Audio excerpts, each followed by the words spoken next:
All right, so first question. How many people here have a game that they want to make? Have a game idea? Keep your hands up. Keep your hands up. It's about 11 people. You pick two, I'll pick two. Okay. It's going that way. I pick you and you. Okay, you. Come on up. All right. What's your name, Sean? Sean. Okay, we need one more. Jessa. One more with a game idea Jessa. that they want to work on. Okay, come on. Hello. Did you say your name already? Hi, I'm Stevie. Hello, Stevie. And you are? Chris. Hello, Chris. Master Chief. So the way this is going to work is we are going to get these people's game ideas, and we are going to teach them how to make their games as well as teach you how to make your games. Everyone ready for this? I'm ready. All right. So, where to begin? All right. Who wants to be first? Who's brave enough? Master Chief is brave enough. All right. So, in a 30 to 60-second pitch, tell us about your game idea. So the game is an RPG and a platformer. The point is you have to go through several islands and an open world, defeat several bosses, collect several items, and find out how to put them together to reach this other realm, where then you have to basically fight the final boss and figure out how to solve his final puzzle. Sounds interesting. 2D or 3D? That's my first question as well. 3D, but it could also work in 2D. All right. Thank you. Next, what is your game idea? Okay. I'm a big fan of the Tales series, so I'm actually trying to handcraft my own Tales game. It's going to be called Tales of Mysteria, or not Tales of Mysteria, Tales of Mystia. And it's going to be based on the idea that real-world animals don't exist in the Tales world, and if you're born with a tattoo of an animal, you've considered to have really important powers. It's going to be 3D, and I've already built most of the rigs, and I've already created most of the scenery for it. I've just got to get a basic storyline down. Can everyone hear us all right? Anybody having trouble hearing us? Okay, just remind everyone, talk as loud as you can just in case. But great, thank you. Okay, Sean? We're doing somewhat of a copy of Pokemon, except we're calling it Features. It's a bit more advanced in the way of the level up system. Instead of going from 1 to 100, we're going to 1 to 50. And it's basically based on actual creatures instead of something made up. Okay. So what kind of presentation are you thinking about having for that? Like, were you talking about 2D versus 3D and so on? That's still in debate. So you just have a concept that you're ready to work on. All right, and Jessa? I'm a person that loves to play World of Warcraft, and I've kind of made almost my own book based on these two characters, and I would like to make it into a game with quests and stuff. So. Thank you, Jess. So you're thinking RPG game based on your original characters?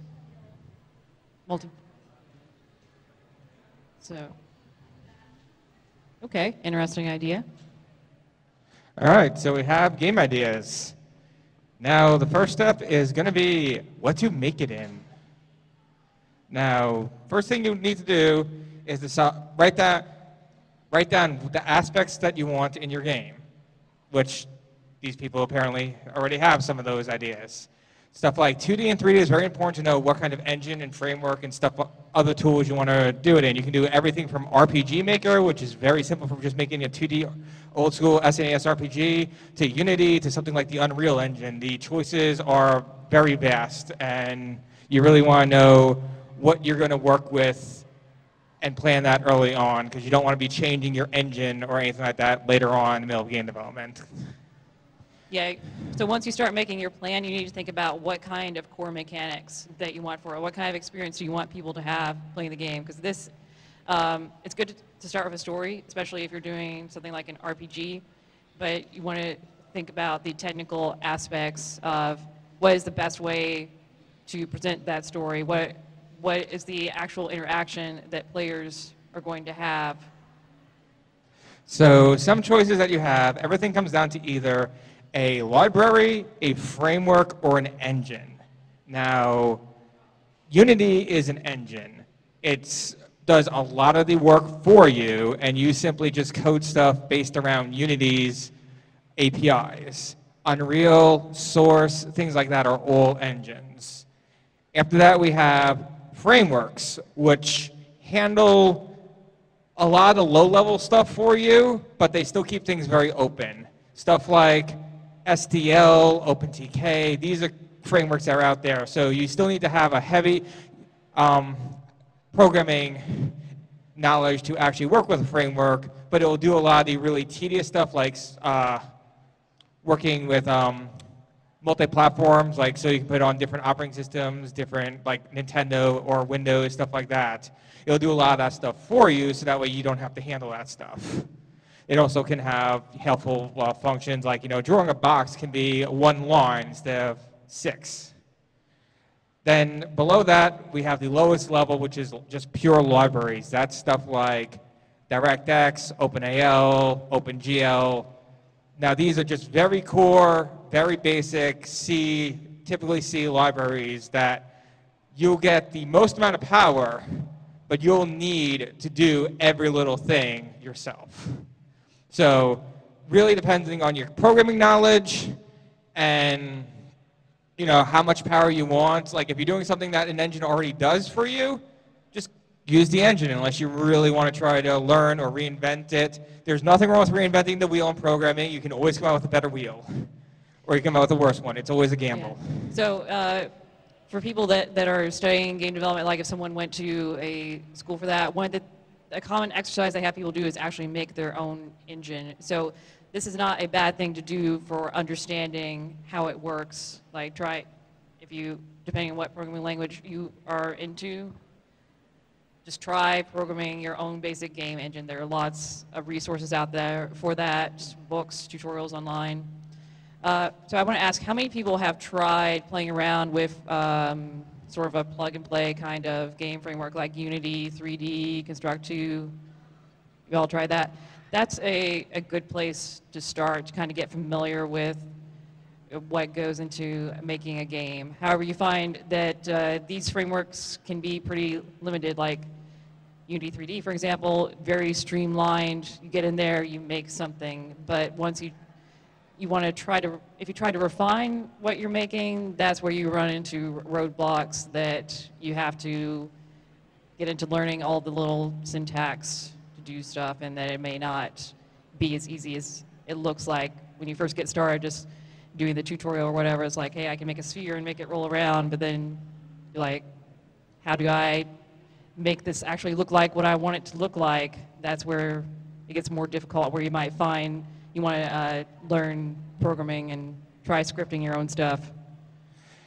If you actually think of an idea that the engine doesn't do for you, or just something that you want to tweak, sometimes you end up having to almost rewrite a whole bunch of code in that engine just to make your own idea happen, which sometimes can take even longer than if you just wrote your own engine. It really depends on what you're doing, how much work, how much unique stuff you want to do. So it's good to look around at engines, frameworks, and libraries and decide what actually is going to work for you. Prototype, make simple prototypes, doesn't have to be perfect, just to try it out, make sure that you can do what you want to do in what you're doing, and that you're not going to waste your time later on with this. So that is pretty much one of the most important first steps with any game development, is figuring out what you're going to make the game with. Right. So let's move to the next step of our audience participation and talk about, like, let's see if we can brainstorm some plans for like making your ideas happen. So let's Sure, that sounds good. So based on what we said, what kind of engine, framework, or anything like that would you actually pick?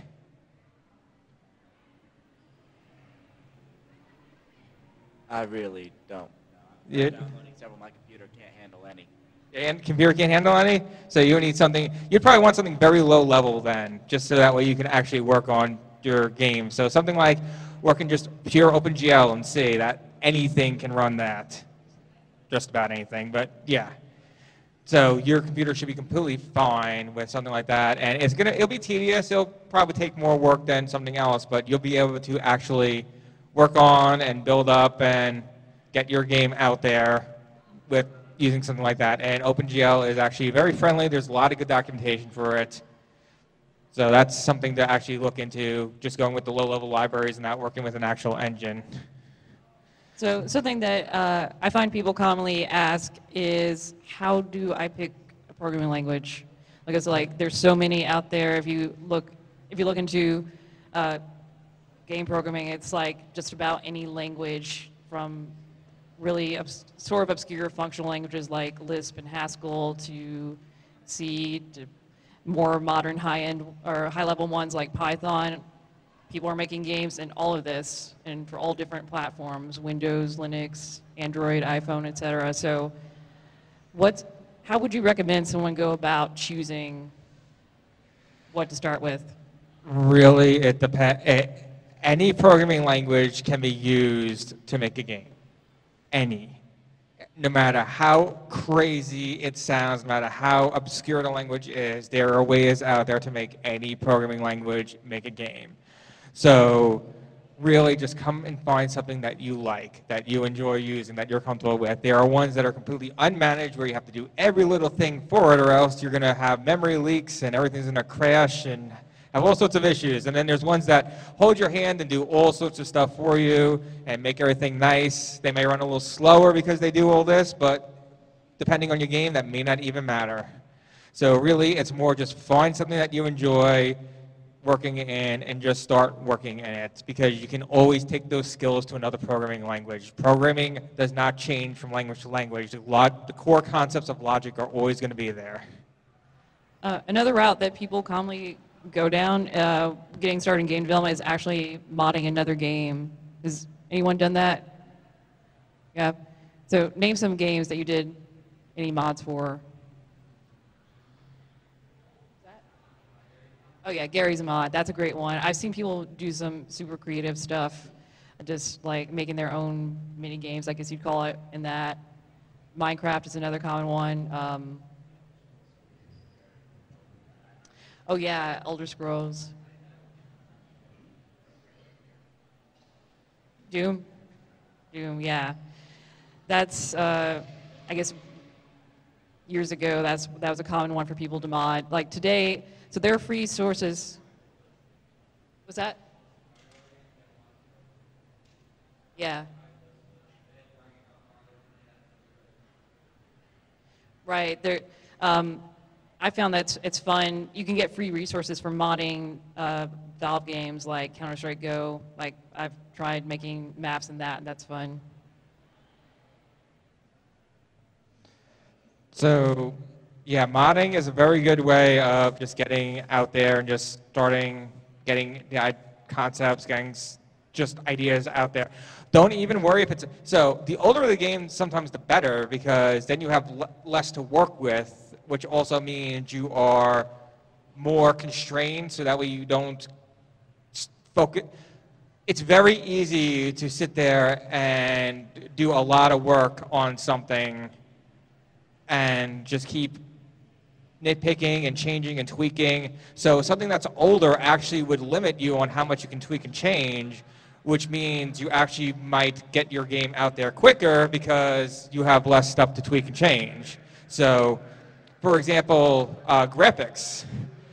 Like, let's take a game like let's look at old Super Mario Brothers versus the latest Super Mario Brothers.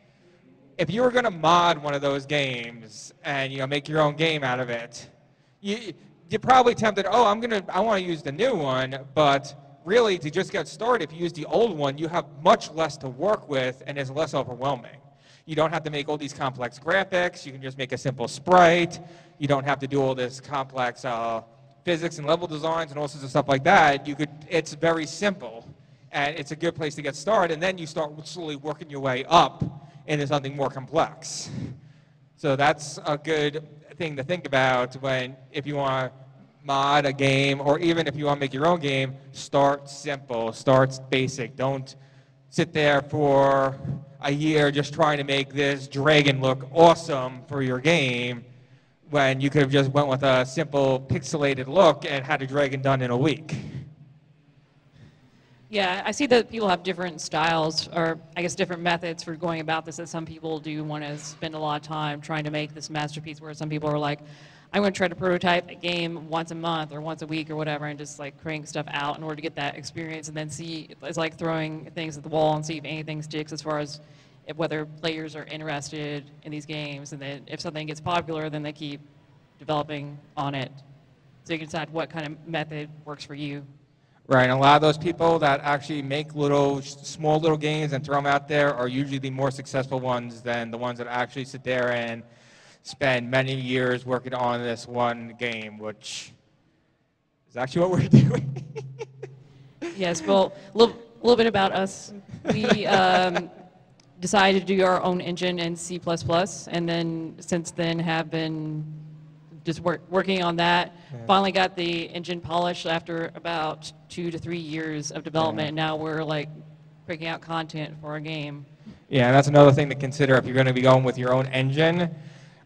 Stuff like that can really take a lot of time to just tweak and make sure everything works correctly. You can come up with a little thing that could just ruin everything, and you have to redo so much stuff. It's very easy when you're working with your own engine, especially when you're doing stuff at very low levels. So that's something to keep in mind with that. So if you're going to be going with your own engine, especially at a low level, keep it simple. You might think about version control.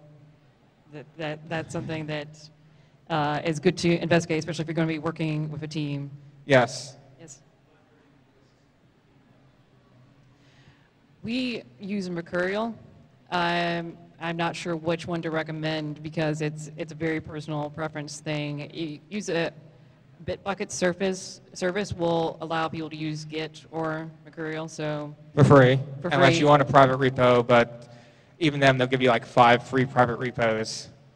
So if you want something online for working with a team, I recommend Bitbucket, but there's also GitHub and others. Yes?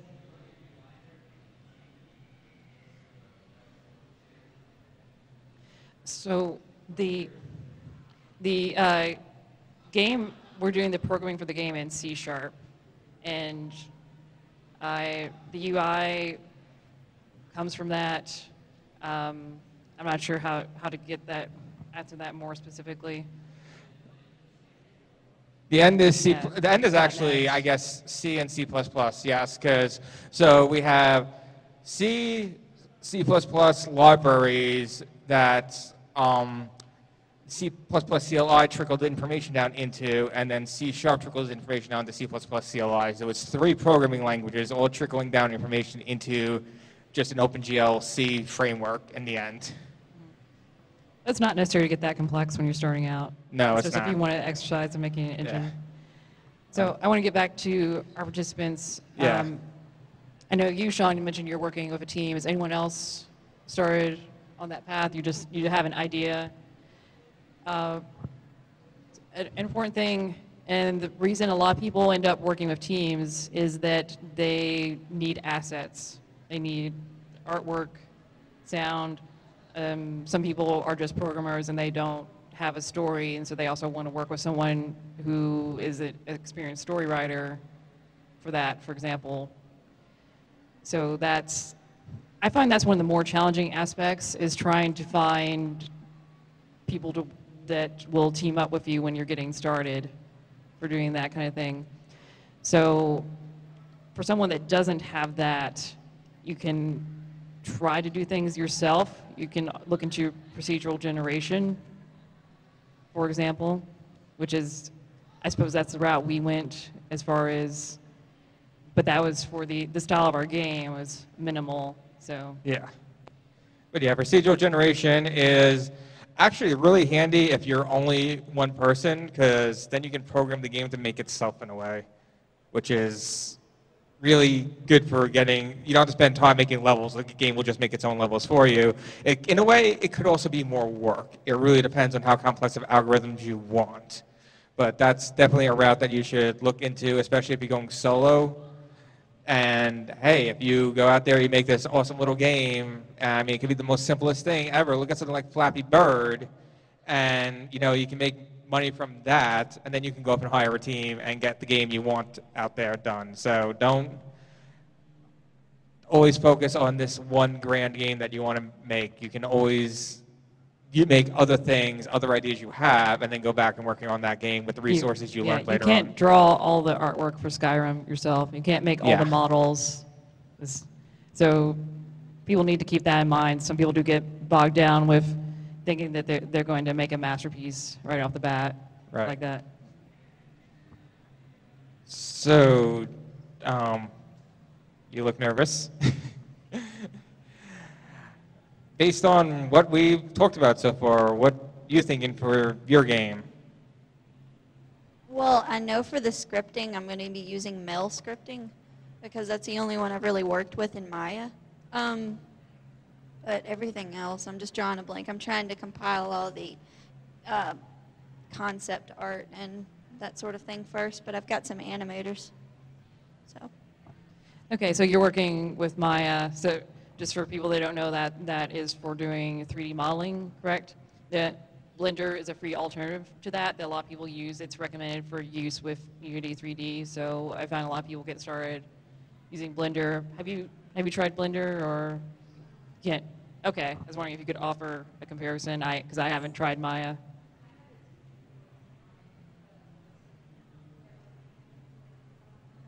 Mm-hmm.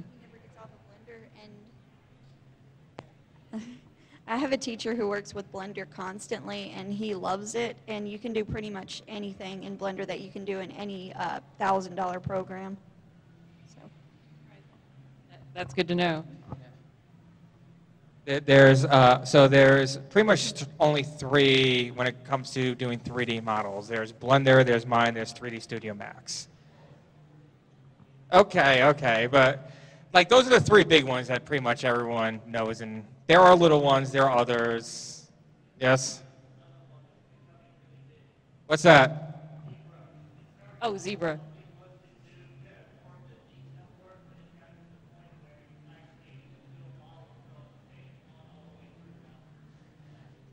I think I've heard of that. Yeah. So yeah, there are more and more tournaments coming out.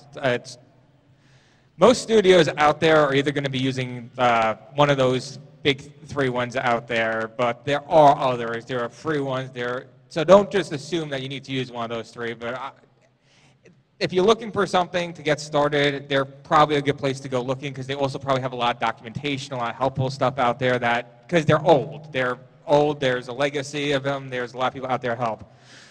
New stuff can be better, but if you don't know what you're doing, it can also be hard to find help for. So that's something to keep in mind. Yes?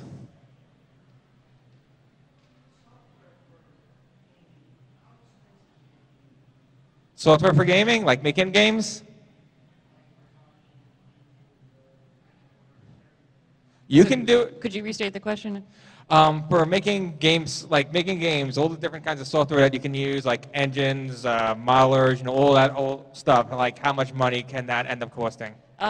Whatever you want to pay. You can start out free with some tool, okay, for example, a framework I'm not sure if you mentioned was Monogame. Oh, no, I didn't mention that. That was another good one. That's a free framework that I personally favor because it's made to work with C#, with Visual Studio, Express. All that is free to get started in. Unity 3D is free, I believe, if your project is making under $100,000. Like you find all these tools, they're like free to try and have these different rules for them. Some that I've been looking into recently, exploring frameworks, there's Construct 2, which I believe is for 2D games primarily, or maybe exclusively. And that, I believe you pay $400 for it to get like the full version that you can do anything you want to with. But it's like free to try and free to make certain things with it. And recently I saw that through Steam, CryEngine is offering like a $10 a month license for theirs. So if you're interested in doing like a 3D FPS type game, I think that, I don't know the full terms of that, but I've heard people say you just pay $10 a month and you can get access to everything to do what you want to with it. So like there's all kinds of options from free to up to thousands of dollars.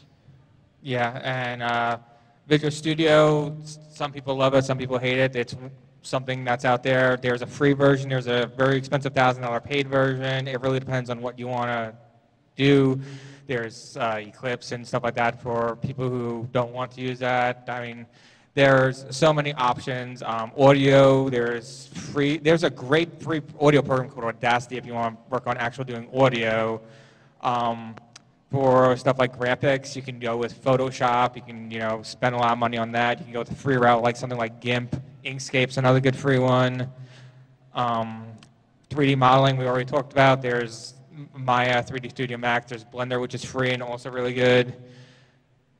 So really, it really depends on what you want to do. And again, like the engines can cost money. Like every little thing can cost money, or it could be free, depending on the way you go. Even putting your game out there can cost money, or you can go a free route. So you can be looking to spend huge amounts of money, or you can be looking to spend absolutely no money. You just have to research and decide what's in your budget and what you need or don't need. You also might be able, depending on what you want to do, you can find free assets for use in your game, such as finding artwork that people are like, hey, this is free to use, or royalty-free music, those sorts of things. So if you want to keep it absolutely free, you can do that. Right, there's our game dev and there's also gamedev.net, and both of them usually have a lot of people on there being like, hey, I made this music, if you want to go use it in your game, just give me credit.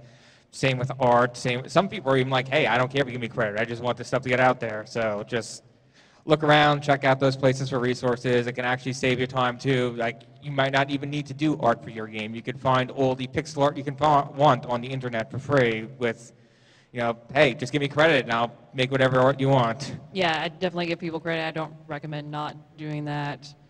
And I don't recommend trying to seek out people to be like, you're asking them to do something for free for you. That's frowned upon in the community.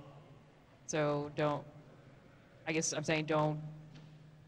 ask people to do that. Just if people are offering that, then you can decide if you want to work with that person. Right. And just an example of how, so it's actually really common that you can get like nickel and dimed really quickly. Like Unity has a marketplace where there's a lot of stuff you can buy to add to your games, but it all costs a lot of money. Or sometimes it could be like $5. It varies. But like, even like big companies like, Bethesda and stuff, there's plenty of stuff out there that's like, their version of nickel and diming. For example, there's a program out there called SpeedTree, and all it does is generate beautiful trees in 3D. That's all it does.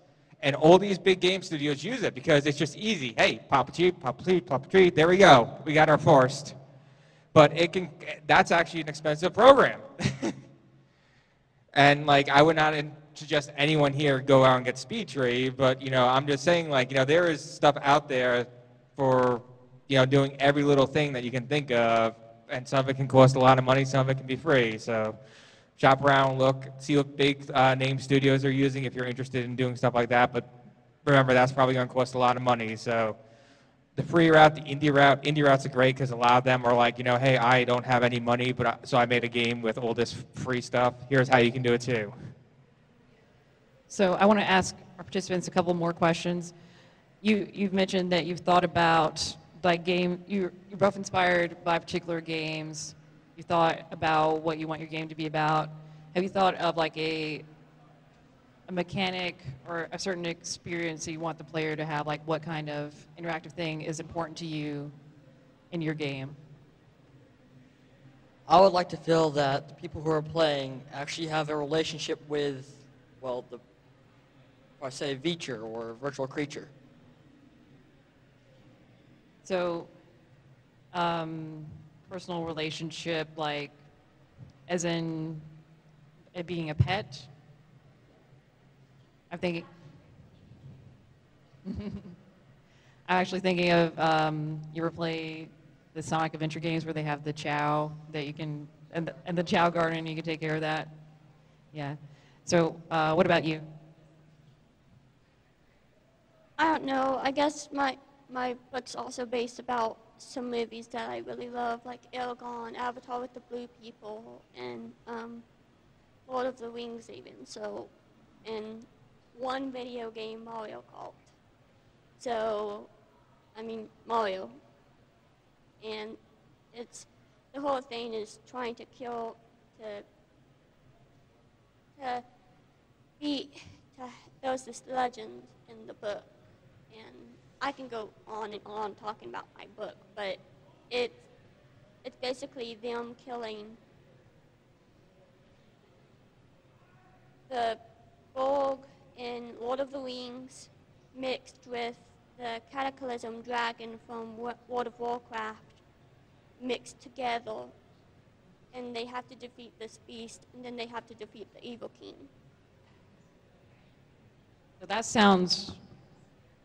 is quite a story. So you're thinking about, I don't recall, did you say you're thinking about a particular style of game, like RPG?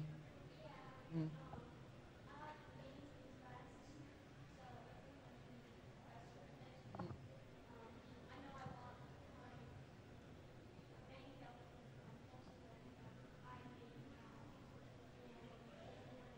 Okay. So with RPGs, there are so many different ways to do this, from text to doing like a sort of an interactive novel style, like choose your own adventure, of combining graphics and text. Then you have the 2D RPGs, which a lot of people are fans of, from console days to the 3D ones. That you even see things like combining genres of RPG and FPS is popular today. So have you thought about like what kind of style you want to go with there for RPG?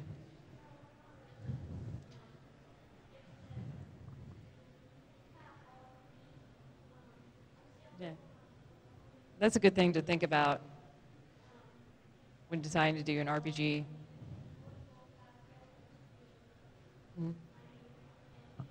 Yeah, so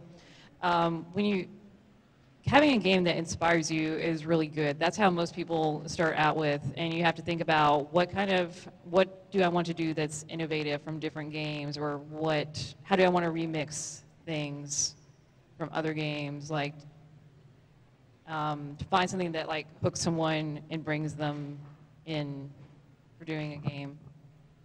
And that's a process that is really individual. Like there's no set method for finding out what is going to be this awesome game mechanic that people love. It's a lot of games that it seems like it was almost accidental, that they just worked on something and it happened that this was what became popular.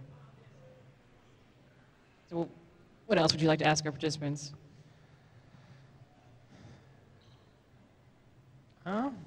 Well, they told us their game ideas. I think they all have some general idea of how they're going to make their games.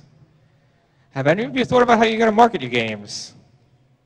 You know, once you get it made, you got to get it out there, because you can make a game and it's just sitting on a file server somewhere and no one knows about it. It'd be the best game ever. So is anyone here given? Yeah, I don't know how many games come out per day, but there are probably dozens that you see on the popular sites like Steam, Desura, Indie Game Stand. Like these are just the most popular sites, and then there are so many small ones, and there's the Google Play Store, there's the App Store, yeah, App Apple. Store, Humble Store.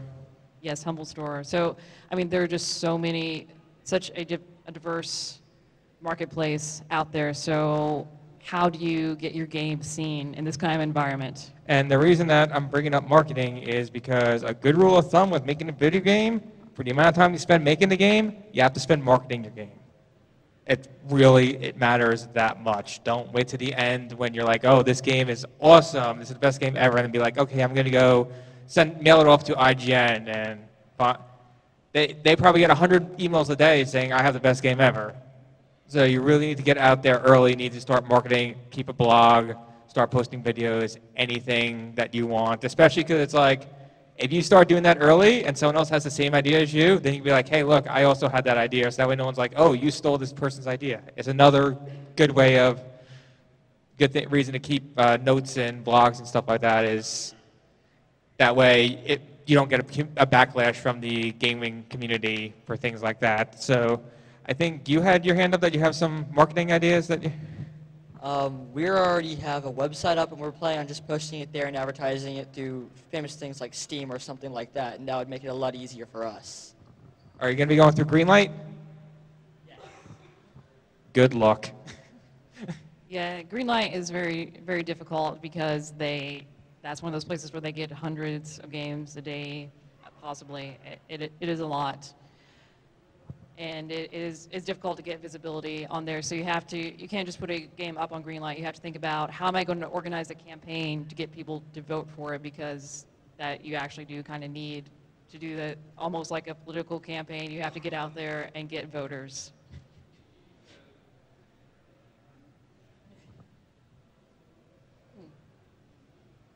Okay.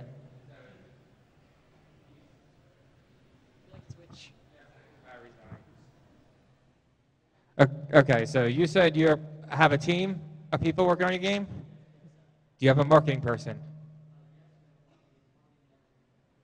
Good. I was going to say get one if you don't, because that really is important, especially early on. Does anyone else have any marketing idea? Okay. My marketing idea was just, as I go along, make YouTube videos of it, because a lot of games that I got into, I found out about them because I stumbled across videos of, hey, this is how it's made, or this is how we came up with this character, and that's what got me interested. And there's also a lot of smaller people on YouTube. They have like a few thousand subscribers, but they've got kind of like a cult following going, and they will regularly, if they find an indie game they like, and they have said, you know, if you make something, let me know. I don't get a whole lot of requests, so I got time to actually look at them. And these guys, they're like really enthralled by anything original or anything that's like the stuff they grew up with. So that is really good, actually. Like YouTube and Twitch TV are both huge resources for getting your game out there. And one thing that a lot of people say is start small and work your way up. Go with the small people on YouTube who no one knows about, and get them talking about your game, because then the people on the level above them are going to notice, and then the people on the level above that are going to notice, and it's just going to bubble up until eventually IGN or PC Gamer or whoever is going to be like, wow, check out this awesome indie game.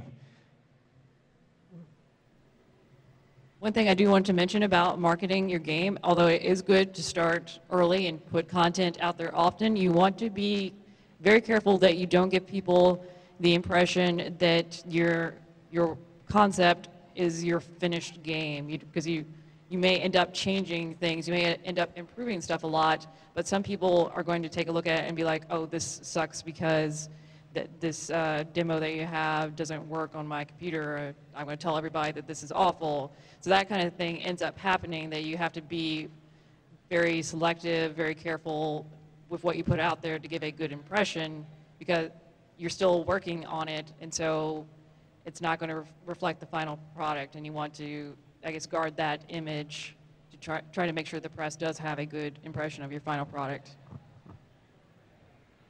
And another important part when it comes to marketing, this is more difficult for some people than others, is if you are going to spend any money on your game, marketing is probably the best place to send your money, because that's just like going to conventions, putting advertisements out there, even just making like little product key cards to give out. All that costs money, and it could cost $100, it could cost $1,000, it could cost more depending on what you're going to do. I mean, me and Charlotte, we just took our game to PAX East, and that cost us probably about $5,000. And, when you're not making any money from your indie game, that's a lot of money. So that's something that's really important to consider, is if you're going to spend money on stuff, if you're going to spend money on tools, maybe you consider holding off on that money and spending it on marketing instead. Something that I think about when it comes to marketing is my second game, or what I'm going to do next. That I think of basically establishing us as a studio, and to use our first game to continue marketing more games. So that's something, for example, I've focused a lot on getting on Steam Greenlight, because that is one way to get people's attention, to be like, I'm on Steam, and then they'll pay more attention to what you make in the future. So even though you may not make back a lot from the first thing you make based on how much you put into marketing it, once you're established in the community or in the press, then whatever else you make will automatically get that much more attention. All right, so we're, I think, getting kind of low on time, so I want to do a couple of quick things first. I want to give our game developers a quick spotlight, and I'd like everyone to think of a question to ask each of them about their game. So, does anyone have a question about your game? Anyone have a question that you'd like to ask? Your game was the RPG open world platform. RPG open world platform. Anyone have any question about that? Are you going to do text-based or voice-based dialogue within this game? If possible, voice-based with subtitles for the hearing impaired. I know a lot of hearing impaired gamers, and they always appreciate when games have subtitles. But of course, voice actors cost a lot of money, and I can do like 3 voices well, and then everything else sounds like a person trying to be a voice. So it would probably wind up being text-based unless I could get people to help. All right, thank you. Now, would you like to remind people quickly what your game was? Mine was going to be my own Tales of video game that I was already planning on. I'm kind of sort of planning on sending to Namco, and maybe they'll pick up the idea. So it's not necessarily me creating my own original video game. It's more so giving them the idea and all the assets. Does anyone have a question? Just one question? Okay.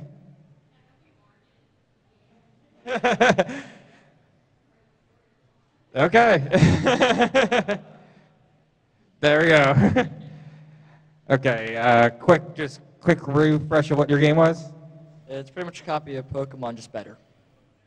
Okay, does anyone have, do you have a question? Or,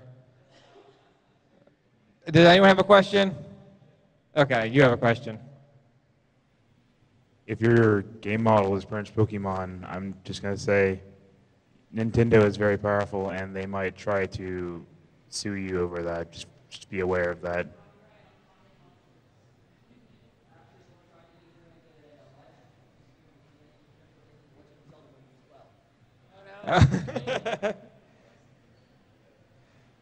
That could be interesting. All right, and just a quick refresh of what your game idea was. Basically just a parody of WoW with some movie titles and stuff in it. And does anyone have a question to ask about that game? That okay? I'm an avid player of tabletop RPGs, and also an avid player of most video RPG game RPGs. I was actually kind of curious about, you said you wanted to make an imitation of WoW, but is it possible that you could actually, are you just using it as an inspiration for you, or you actually want to try to also imitate the mechanics of the game itself? Imitate it mostly. I love Northern Stranglethorn Vale and Ungo's Cradle, and I'm just going to try to make it like a lot of forest and stuff.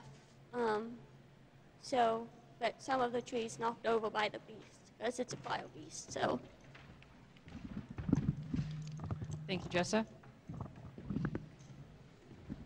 So, based on what we've talked about so far, I hope that if nothing else, we've given people some ideas about where to get started, but as well as giving you the impression that it's not simple to make like a AAA type game, AAA title. Tabletop games is something that we didn't really cover, but that's a viable alternative for a lot of people, that they end up turning their game idea into a source book for a tabletop game or even a board game. And this is something that I see like a growing community for these type of games at a lot of conventions that we go to, especially PAX, because I think the resources for someone to go out there and print their own board game are becoming more accessible to the general public. And so that's something that people are choosing to do. You can, even doing like a D&D campaign, people can do things like 3D print little minifigures for their campaign. So there's all kinds of resources out there for doing that now. All right, do any of you four have anything else you'd like to quickly say about what you're working on in your games? All right, can we have a round of applause for these four? Okay, I'm going to give each of you a copy of our game. So here's a key for you, key for you. And for those of you that haven't made it by the game room to see our game, which unfortunately the game room is going to be closing shortly, but our game was Pixel ru². It's a 2D puzzle platform game. We currently have a demo for Windows on our website, which is ru².com, and it's for sale on Indie Game Stand. It's actually 75% off this weekend. It's also on Steam Greenlight for voting, which we definitely appreciate the votes from the community. We've gotten a lot of support from HamaCon, and we really thank you for that. As I said, it's currently for Windows. We're working on Linux versions and hopefully mobile and more after that. All right, so there's only a few minutes left, so I guess you want to just do Q&A for? Yeah, does anyone have any more questions that they'd like to ask us? Thank you again, you four. But we're looking forward to actually seeing the games you guys come up with if you end up working on them. All right, so I'm going to start with you. I just want to know, like, do you focus more on top-down design or back-up design for your code? I think so.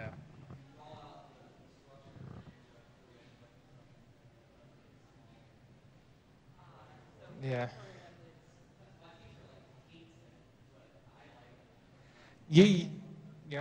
Yeah, sometimes some people learn programming basically starting at the pen and paper method or doing pseudocode, whereas other people just like to kind of figure it out on the fly, making stuff and adjusting it. That's one of those personal preference things, I think. You're probably going to end up doing both.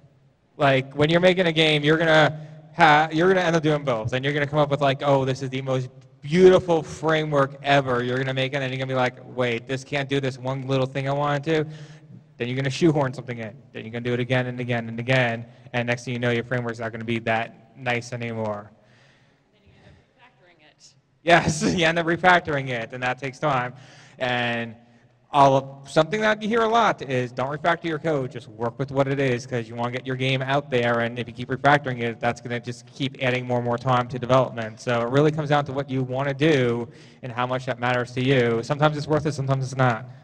Yeah, some people are majorly into optimization on your big ambitious game projects. You don't want to get bogged down with that any more than necessary. You want it to run well on whatever your target platforms are. And unless you're a big studio that can hire somebody to focus on optimization, don't worry about it more than you need to. As much as that might hurt the people that are hardcore programmers, just only do what you need to. The compiler will actually do a lot of optimization for you, and a lot of processors are good enough that they can work around you doing not that good of code. So don't be too concerned about optimization, especially if it's going to take time away from you getting your product done. That's the more important part, get it done. All right, I saw another hand. You have your hand up? Okay.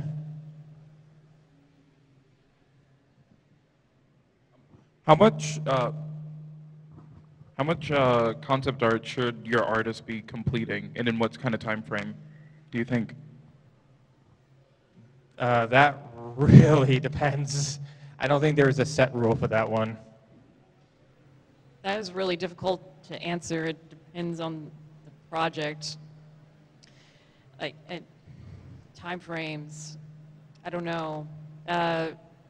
Concept art, I believe, should take very little of your time.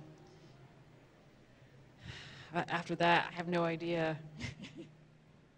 You probably should always have someone doing concept art and art for the game as long as it's in work, as long as it's in development, because you never know when something you might need to pull out. I mean, and expect 50 to 75% of that concept art to just go unused as well. There's a lot of things, you get cut for time, cut for budgeting.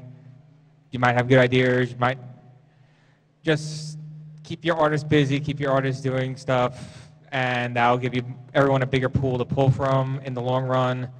But as far as, you know, when they should get it done, the sooner the better, but I mean, when they're working on the core basics of what the game's going to look like, you're going to have your programmers working on the core framework that the game's going to be run on. So it's not as crucial at the very beginning.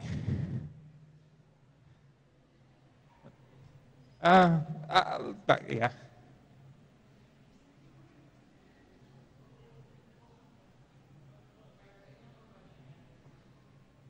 Something I've been wondering about, how about designing, when you're designing a game based around, based primarily around multiplayer as opposed to single player, how different is that, design-wise, code-wise, tool-wise, et cetera, et cetera? Like, how much more time does it take? How much more resources does it take? That's actually a really good question, especially for people who want a multiplayer game. I didn't catch all the questions. Pretty much multiplayer versus single player game. Time-wise, code-wise, things like that. The question is, should it take more time, or how much time should it take for a multiplayer game? How different it is. I think personally the biggest challenge for multiplayer is the networking code. Once you have gone through that process, I don't think it's that much more difficult. However, that is a big hurdle in my opinion. Right, the netcode is the core of the multiplayer game. That is the hardest thing to work on. That is the most important part, and that is going to take the most amount of time in your game. In fact, most games out there use someone else's netcode for this reason.